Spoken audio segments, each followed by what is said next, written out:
Hello, good morning everyone. This is the Angan Public School online classes. Hope you all are doing good. Today we are going to do looking around environmental studies ENV workbook chapter 10.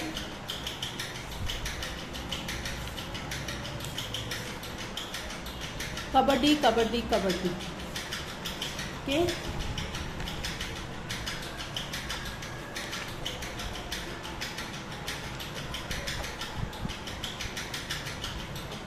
Answer the following question.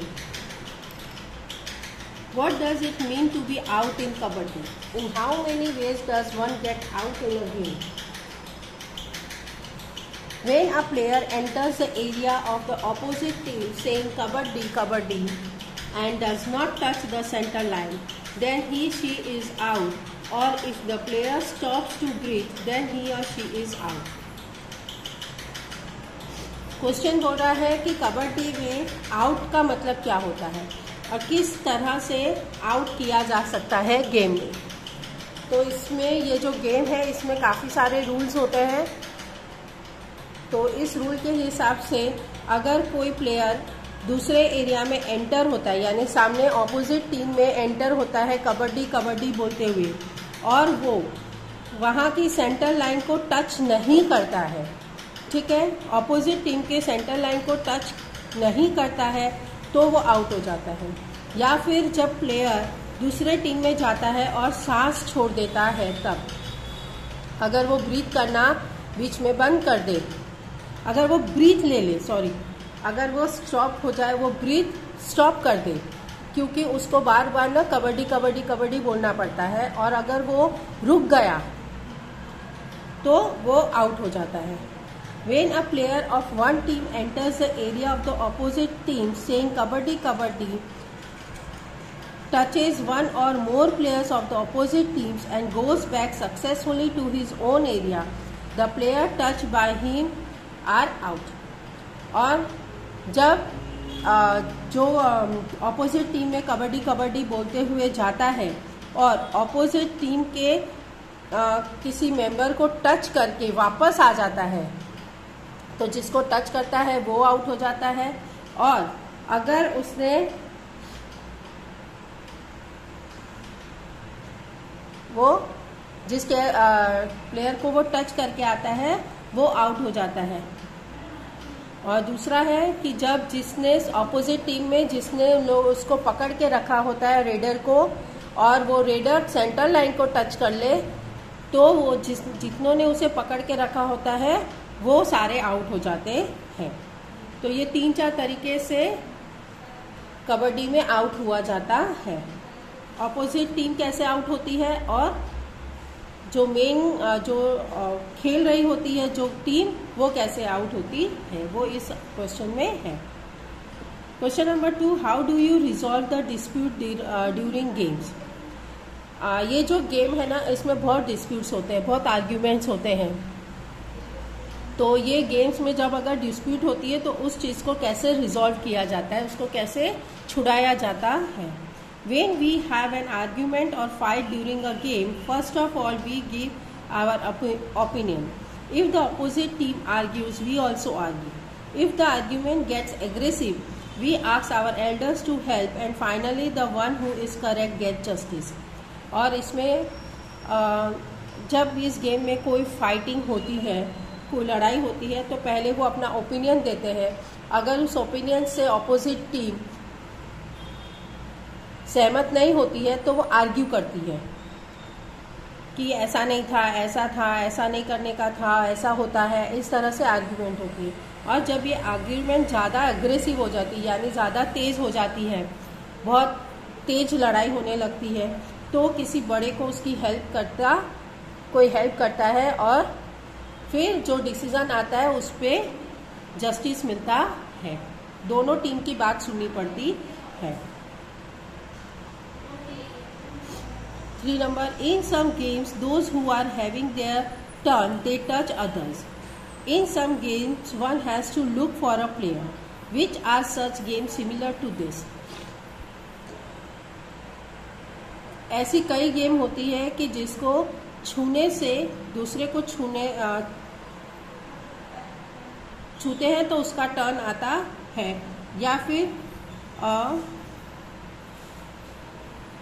जैसे किसी को छूने से वो out हो जाता है, या उसके छूने से वो डेन हो जाता है, डेनर होता है। तो ऐसी और कौन कौन सी गेम है? इन the game like kho kho, kabaddi, chain farming, catch catch, hopping, लंगड़ी and 7 tiles, the den has to touch the another player, while in hide and seek and blindsman bluff, the den has to look for another player. जो kho kho, kabaddi, chain farming वाली जो game होती है, catch catch game होती है, उसमें क्या होता है, हमें दूसरे प्लेयर को टच कर देना होता है। वो अगर हम टच कर देते हैं तो वो डेन हो जाता है, यानी वो आउट हो जाता है और उसका टर्न आता है। लेकिन हाइड एंड सीक, पकड़ा छुपा छुपी में, और ये ब्लाइंड मैन ब्लफ यानी जो आंख में पट्टी बांध के जो गेम खेलते हैं, उसमें हमें दूसरे प्लेयर को लेना होता है, उसको पकड़ना होता है। हैज टू लुक फॉर, वो छुप गया होता है और उसको लेना होता है। Number 4, how did Shyamala get the whole opposite team out? Shyamala ने पूरी टीम को कैसे आउट कर दिया? Shyamala entered the opposite team territory saying kabaddi kabaddi. However all the members of the opposite team caught her. At this time, Shyamala used all the strength he could and dragged herself towards the center line and touched it. This is how Shyamala got the whole opposite team out. Shyamala जब opposite team की territory में, यानी उनकी जब lining में जाती है, उनके पार्ट में जब वो श्यामला जाती है कबड्डी बोलते बोलते, तो वहाँ के सारे जो मेंबर्स होते हैं, ऑपोजिट टीम के जो मेंबर्स होते हैं, उसे वो पकड़ लेते हैं। और श्यामला पूरी ताकत लगा के अपने आप को खींचते खींचते जब सेंटर लाइन तक आ जाती है और सेंटर लाइन को टच कर लेती है, तो जितने जनों ने उसको पकड़ा होता है वो सबके सब आउट हो जाते हैं। Number 5, what does the raider in the game of the kabaddi have to keep in mind? जो रेडियर होता है, यानी रेडियर मतलब होता है कि जो सामने वाली टीम में जा रहा होता है, उसको किस किस बात का ध्यान रखना पड़ता है।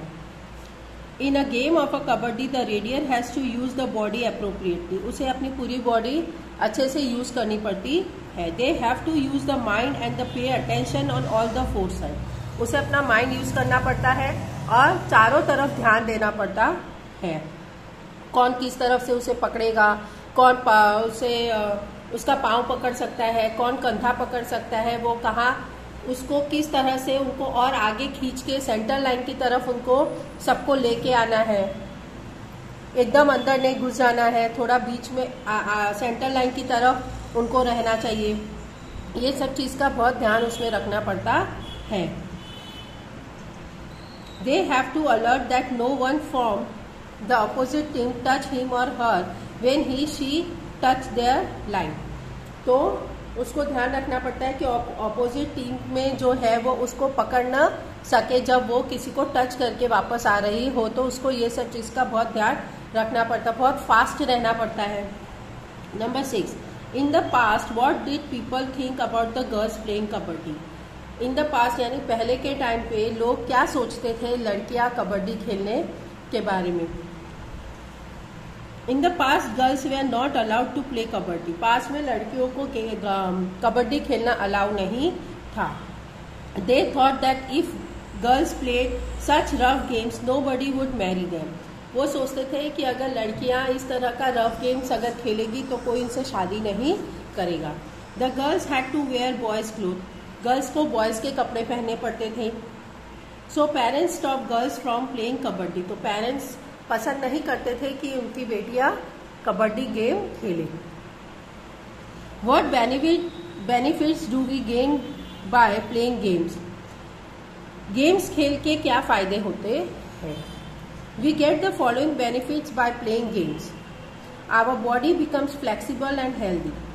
Various skills are inculcated in us. Qualities like discipline, sportsmanship and teamwork developed in us. We learn to enjoy victory and accept defeat with sportsman like attitude. Games खेलने के देखो बहुत से फायदे होते हैं। एक तो हमारी बॉडी बहुत फ्लेक्सिबल और हेल्दी रहती है। दूसरी होती है कि हमारे अंदर बहुत सारी स्किल्स डेवलप करती है। और थर्ड है कि हमारे अंदर ना डिसिप्लिन एक आ जाता है कि कैसे स्पोर्ट्समैनशिप एक आ जाता है, टीम वर्क, साथ में टीम कैसे वर्क करती है। तो ये सारी क्वालिटीज हमारे अंदर डेवलप होती है, यानी नई बनती है।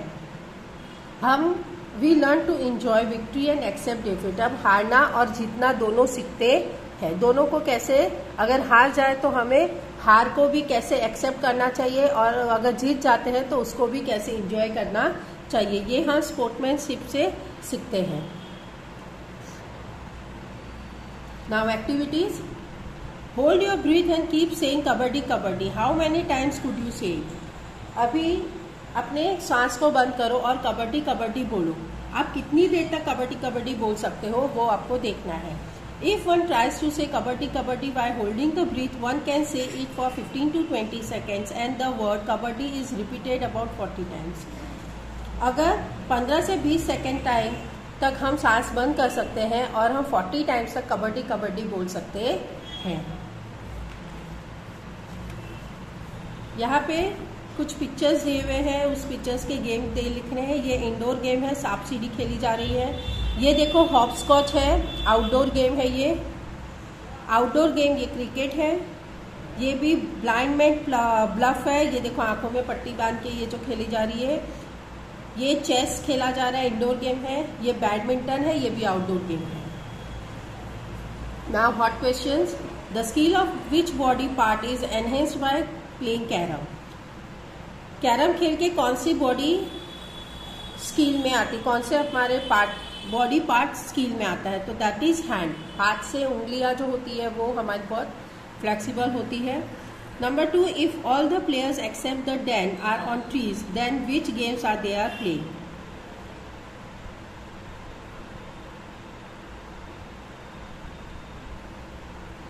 अगर डैन के अलावा बाकी सब लोग अगर पेड़ पे चढ़े हुए हो तो वो कौन सी गेम होती है? That is Amli Pipli. Number 3, which is the sport of our state? हमारे स्टेट का कौन सा स्पोर्ट है? That is kabaddi. For which game is Sachin Tendulkar famous? Sachin Tendulkar कौन सी गेम के लिए फेमस है? That is cricket. Okay, so ये चैप्टर यहाँ पे फिनिश हो रहा है। आपको ये क्वेश्चन आंसर अपनी वर्कबुक में लिखने हैं सारे। Okay, so till then, bye and take care.